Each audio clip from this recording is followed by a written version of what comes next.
What if there was a plant that had over 60,000 uses? A plant that had the ability to heal some of the deadliest diseases known to mankind.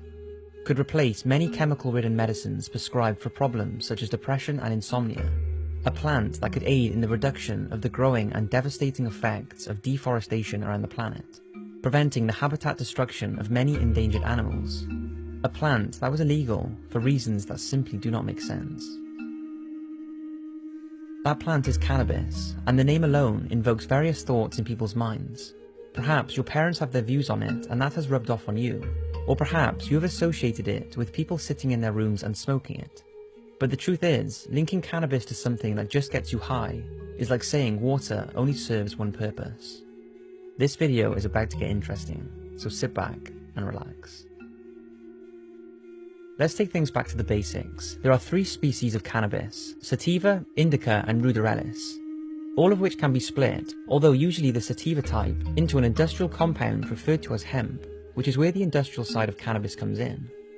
Hemp has been used for thousands of years, and its usability is unlike anything else. It can be used for oil for cooking and converting to fuel. The seeds, which are one of the most nutritional seeds on the planet, supply nearly every mineral and vitamin the body needs. It can be used for clothing, and not only requires half the amount of water to turn into fibre than cotton, but also requires no chemicals or fertilizers. It can also be used as housing insulation, fiberboards, and it's an excellent phytoremediation, which is a plant that can remove toxins, radiation, and contamination from water and soil. Hemp was actually used in the agricultural fields around the Chernobyl nuclear disaster site, in order to help remove the heavy metals and radiation from the unusable land. Scientists behind the plant use hemp as a phytoremediation also stated that as well as being excellent for the job of removing harmful waste, the hemp could then be converted to biodiesel afterwards. Now, the conversion to biodiesel is far from environmentally friendly, but the fact this plant has the ability to do this is incredible. Hemp's natural process of removing harmful toxins was also considered for the nuclear meltdown in Fukushima, although because of the strict cannabis laws in Japan, hemp was not used. But the 2 main resources that can be produced using hemp that could have a profound impact on the planet and our lives is paper and plastic. According to a study conducted in 1916, it's believed 1 acre of hemp over the course of 20 years can produce 4 to 10 times the amount of paper than trees. And although the deforestation problem we are faced with today is attributed to many things, reducing the need for tree paper by using hemp would still reduce the damaging effects paper production has, which sees roughly 4 billion trees being cut down a year for that purpose. Yet, less than 0.1% of the paper we use today is made with hemp. Hemp plastic, which can not only be made to be completely biodegradable, reducing the enormous amount of pollution on beaches and destruction to marine life, can also be produced with little or no chemicals, which we all know makes up the majority of plastic we use today. Now, those who discredit the widespread use of hemp as a material say it can be costly and time-consuming to produce the equivalent of what we have today, and they're right. However, cheaper is not always best, as has been shown with the impact of chemically ridden and non-degradable products we consume. So yes, hemp would most likely cost more to use, but the overall impact would be more than justifiable. A game-changing medicine. Where do I begin with the medical side of cannabis? Well, let's start with what scientists and researchers believe is the reason it has profound benefits in the first place. So far, they have been able to identify 483 different chemical compounds within the plant, 80 of which are called cannabinoids. Although the studies are becoming a lot more popular, so far we do not know a whole lot about these 80 cannabinoids and their effects on humans, as most research has only been focused on a handful of them, such as delta-9 tetrahydrocannabinol, by far the most studied chemical, which binds to the receptors in your central nervous system and immune system when heated, causing you to get high, and is the only compound in cannabis to do so.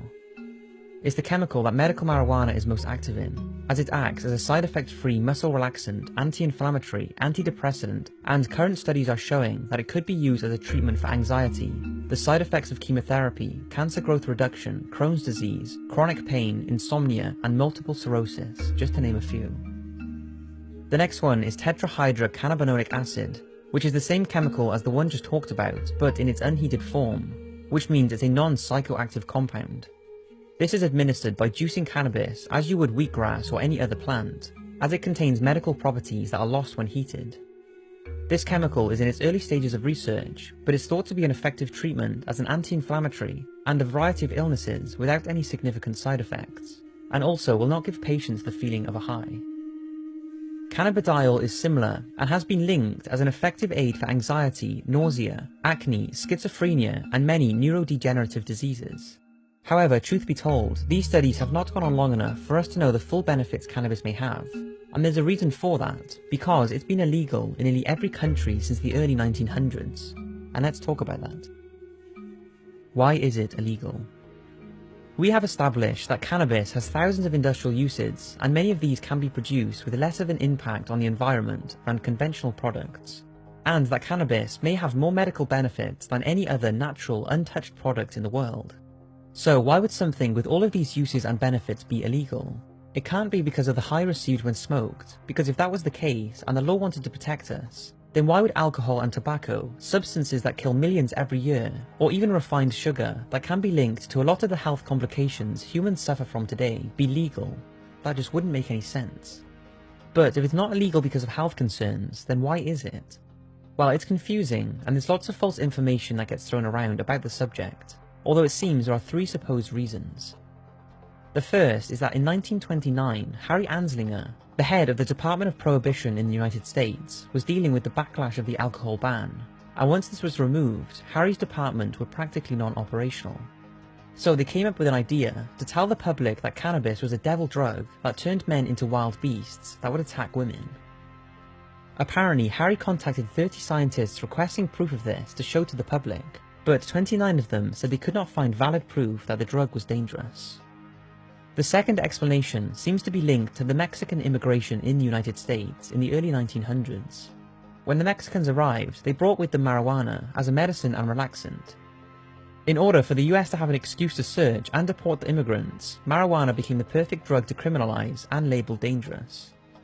And lastly, one that many people recite to when asked why cannabis is illegal, is that major industrial companies, mainly DuPont, became worried of the many uses of hemp, more specifically nylon, which DuPont first invented at around the same time the cannabis laws were being properly enforced. It was simply profitable for them to back and promote the government's decision to tell the public cannabis was just a drug to make people high, when in reality it was to ban the use of hemp from being a nylon alternative. It's hard to prove why exactly it's illegal, as no authentic records seem to be available, but one or a combination of the above seems to be the reasoning for the US to originally ban cannabis, resulting in many other countries to follow. But regarding the last theory, I wouldn't say the big corporations are greedy and do not want to use hemp if this theory is factual.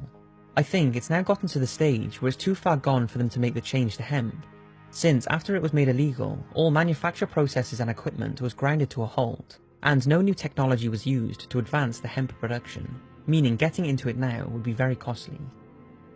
Whatever the reason, cannabis is illegal in the majority of places, be it an outdated racial action or the greed of big corporations. Only now, nearly 100 years later, as it's becoming less frowned upon, are doctors and researchers realizing how powerful it could be.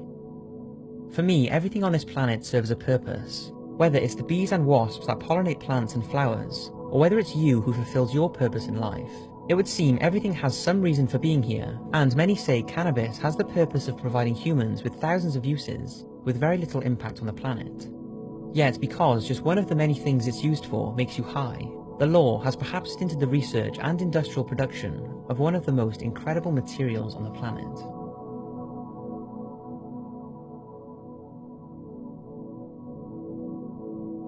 To finish off, I want to state that I am not a cannabis activist by any means. In fact, I, probably like you, never even thought about cannabis apart from the fact that it can be smoked, until I started researching for this video, which I've wanted to talk about for a while, because it's made me, and hopefully you realise that there is so much more to it than that.